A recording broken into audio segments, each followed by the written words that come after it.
کہ حالیہ ایام میں کرناٹک کورٹ کے ایک جج نے حجاب کے متعلق فیصلہ دیتے ہوئے کہا کہ حجاب اسلام کے اہم احکامات میں سے نہیں ہے۔ اب اس پر حیدرآباد کے ایک برادر نے دوران خطبہ بڑی جسارت سے یہ کہا کہ ججوں کو ایسا نظریہ رکھنے کے ذمہ دار علماء حضرات ہیں، کیونکہ علماء نے ایسے منصب کے لوگوں تک اسلام کی صحیح ترجمانی نہیں کی، ورنہ یہ غیر مسلم ایسے تبصرے نہیں دیتے۔ شیخ اس ضمن میں ان سطحی خطبہ کا رد کیسے کریں؟ دیکھیے، یہ سطحی قسم کے جو خطبہ ہیں یہ اس نظریے کے قائل ہیں کہ صحیح ہو تو ان کا، غلط ہو تو علماء کا۔ کرناٹک کورٹ کا حجاب کا مسئلہ جو تھا، جس میں وہاں کے جج نے اس بات کا فیصلہ کیا کہ یہ اسلام کا بنیادی مسئلہ نہیں ہے، یہ اسلام کا حصہ نہیں ہے حجاب، اس جج نے وہی بات کہی جو باتیں مقدمہ لے جانے والوں نے پیروی کر کے اپنی وکیلوں کے ذریعے اس تک پہنچائیں۔ یہاں پر مسئلہ یہ ہے کہ حجاب کے مسئلے کو جس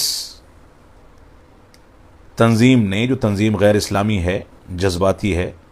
جس تنظیم نے عدالت تک پہنچایا تھا، جس تنظیم سے جڑی ہوئی لڑکیوں نے عدالت تک پہنچایا تھا، اس تنظیم کی ذمہ داری تھی کہ پہلے عدالت میں پہنچنے سے پہلے اس مسئلے کو حل کرنے کی کوشش کرتے، جیسا کہ اس کے امکانات موجود تھے، لیکن عدالت میں پہنچنے کے بعد بھی کسی قابل اور گہرا علم رکھنے والے وکیل کے ذریعے اس کی پیروی نہیں کی گئی۔ تو یہاں پر دو غلطیاں ہیں۔ ایک غلطی تو یہ ہے کہ اس طرح کے مسائل عدالت میں لے جانے کی ضرورت نہیں ہے، بلکہ آپس میں بیٹھ کر کے حل کیا جا سکتا تھا، اور اس بات کا امکان موجود تھا۔ اس کالج کے ذمہ داران بیٹھ کر کے بات کرنے کے لیے تیار تھے، لیکن اس کو سیاسی رنگ دینے کے لیے ایسا کیا گیا تاکہ الیکشن میں فائدہ اٹھایا جا سکے اور عوام کو اپنے فیور میں کیا جا سکے۔ اس طرح کا سیاسی فائدہ اٹھانے کے لیے اس معاملے کو بڑھاوا دیا گیا اور معاملہ کورٹ کچہری تک پہنچا، اور اس کے بعد کورٹ میں اس طرح کے وکیلوں کے ذریعے پیروی نہیں کی گئی جو وکیل اپنے دلائل کے ذریعے جج کو اس بات پر آمادہ کر پاتے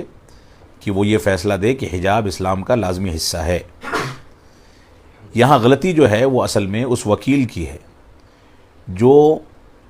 انہی برادرز کے، جیسا کہ آپ نے مثال دی کہ ایک برادر ہیں، واعظ ہیں، جو علماء پر اتہام لگا رہے ہیں، تو اس جج کے سامنے جس وکیل نے کمزور پیروی کی ہے،